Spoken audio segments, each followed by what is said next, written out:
Can I tackle my ambitious December TBR before the year ends? December is here, and it's my final chance to dive into the books that I wanted to finish before 2025. Today, I'm sharing my carefully curated must-reads list before the end of the year. Let's see if I can actually get through them all. As the year draws to a close, it's time to see if I can actually finish this towering TBR that I have. And I think the challenge this month is going to be balancing cozy evening reading with end-of-year holiday plans. Can I carve out enough time to finish my TBR? I don't know. And that's because there is a host of books that I have mentioned in previous TBRs that I haven't even started. And that's because all of them actually require me to stop whatever I'm doing and sit down to read, unlike audiobooks, which I can kind of read while I'm working. So here are all the books that I am kind of in the middle of that I would like to finish before the end of December, or books that I have mentioned in previous TBRs that I would like to finish. Do I think I'm going to finish them all? No, probably not. But we're gonna try. Since I've already talked about these books in previous videos, I'm not gonna give you the big summary or anything like that. I'm just gonna let you know what I still haven't read up to this point. So of course we have Convergence and Competitions by Sharon Green. Haven't even started those. Same with My Happy Marriage Volume 4. Oh no. And that is because I am still in the middle of reading Neon Ghosts by Daniel Green. I am at least more than halfway there. Then, of course, I need to read my book for my book versus adaptation for December. I'm not going to tell you what it is because I always like that to be a little bit of a surprise, but you can usually catch that the third or fourth Tuesday of the month, so keep an eye out for that video. And then because I have a story idea for a dark academia story, I've been really diving into kind of dark academia reads as research. So I am currently also in the middle of Babel by R.F. Kuang. I always take the dust jackets off of the books that I'm reading simply because I don't want to ruin them and I find them annoying and end up fiddling with them while I'm reading. But this book, I'm also slightly more than halfway, and if you follow me on Storygraph or Fable, you would know exactly where I am in these books. And then I do have a book on my Kindle that I am currently reading, The Secrets That You Keep by Chloe I. Miller. So I'm hoping to be able to finish that before the end of the year. Then there are the books that I need to read for book clubs. Here are the ones that I know I'm going to have to read over December. Feybound by Sarah L. Arifi. Yiren was born on the battlefield, has lived on the battlefield, and one day she knows she'll die on the battlefield. As a warrior in the Elven army, Yiren has known nothing but violence her whole life. Her sister, Lettel, is trying to make a living as a diviner, seeking prophecies of a better future. When a fatal mistake leads to Yiren's exile from the Elven lands, both sisters are forced into the terrifying wilderness beyond their borders. There they encounter the impossible, the Fey court. The Fey haven't been seen for a millennium, but now Yiren and Lettel are thrust into their seductive world, torn among their loyalties to each other, their elven homeland, and their hearts. This is the book that I chose for my online book club that I do with some of my friends that live all over the country. And I'm feeling a little pressure given the fact that it was my choice and two of the other members in my book club have already finished it. And that's because we don't really set an exact date or time to meet. We just kind of wait until everybody's finished and then set a time to meet. But we're usually meeting, about once a month is the frequency. And so I don't want to hold up the next meeting because I haven't finished it. As for why I chose this, so typically when I make recommendations for book clubs, I'll kind of go off of my most recent TBR to pick books that we should read. And Feybound was pretty much at the top of my TBR because I had seen a great video by Willow Talks Books talking about this book. And I will link Willow Talks Books channel down below.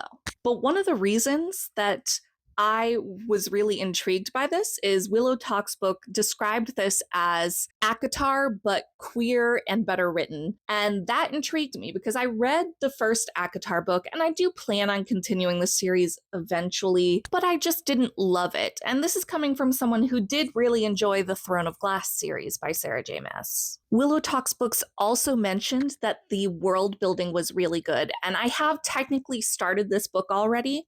I just want to be able to finish it before the end of the year, and I will say I agree. Next is the book that I need to read for my work book club, and that book is The Bandit Queens by Parini Shroff. 5 years ago, Gita lost her no-good husband, as in she actually lost him. He walked out on her and she has no idea where he is.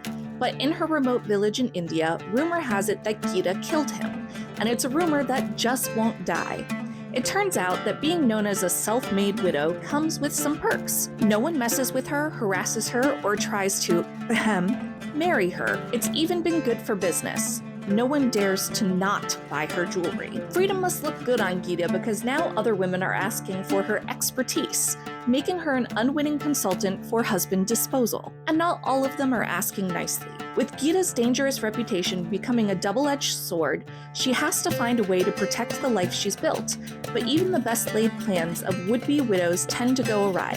What happens next sets in motion a chain of events that will change everything, not just for Gita, but for all the women in their village. I technically don't need to finish this book before 2025, but the book club is meeting the second week of January, so I wanted to give myself plenty of time to read this book. And in general, I also really like to prioritize my reading for book clubs over reading other things. And this book is actually available at my library for once, so if I check it out from there, which I try to do because I do like to try to support my local libraries, there will be a bit of a ticking time clock on it. So this was not my pick for the book club, but I've had it on my TBR for a while now, and I'm pretty excited to read this because the premise just sounds like a lot of fun, while the undertones and theme seem really dark, and that dichotomy just really intrigues me. And with recent events, I've been feeling pretty powerless lately, so I need to read some more girl power. And the book that I need to read for my sister's book club is Emily Wilde's Encyclopedia of Fairies by Heather Fawcett. Cambridge professor Emily Wilde is good at many things. She is the foremost expert on the study of fairies. She is a genius scholar and a meticulous researcher who is writing the world's first encyclopedia of fairy lore. But Emily Wilde is not good at people. She could never make small talk at a party or even get invited to one, and she prefers the company of her books, her dog Shadow, and the fair folk to other people. So when she arrives in the hardscrabble village of Hrabnisvik, Emily has no intention of befriending the gruff townsfolk, nor does she care to spend time with another new arrival, her dashing and insufferably handsome academic rival, Wendell Bamblebee, who manages to charm the townsfolk, get in the middle of Emily's research, and utterly confound and frustrate her. But as Emily gets closer and closer to uncovering the secrets of the Hidden Ones, the most elusive of all fairies, lurking in the shadowy forest outside the town, she also finds herself on the trail of another mystery. Who is Wendell Bamblebee, and what does he really want? To find the answer, she'll have to unlock the greatest mystery of all, her own heart. My sister's book club typically meets on the first Friday of every month, so this is the book that we'll be talking about in January, so I do kind of need to finish this before January. And you may notice nothing on my TBR so far has Christmassy vibes, and I've heard that this has more of like a winter type setting and that it feels very wintry. I've also heard that this book is very whimsical and atmospheric, so I feel like it kind of embraces the magic of this season. So I've had this book on my TBR ever since With Cindy reviewed it. And while I've mostly been reading dark academia, I feel like December is a perfect time to add some light academia into my reading list. I've also heard that this book leans very heavily into like classic folklore of the Fae, and I'm excited to kind of get back to those roots. So based on my story graph, my average number of books that I've been reading this year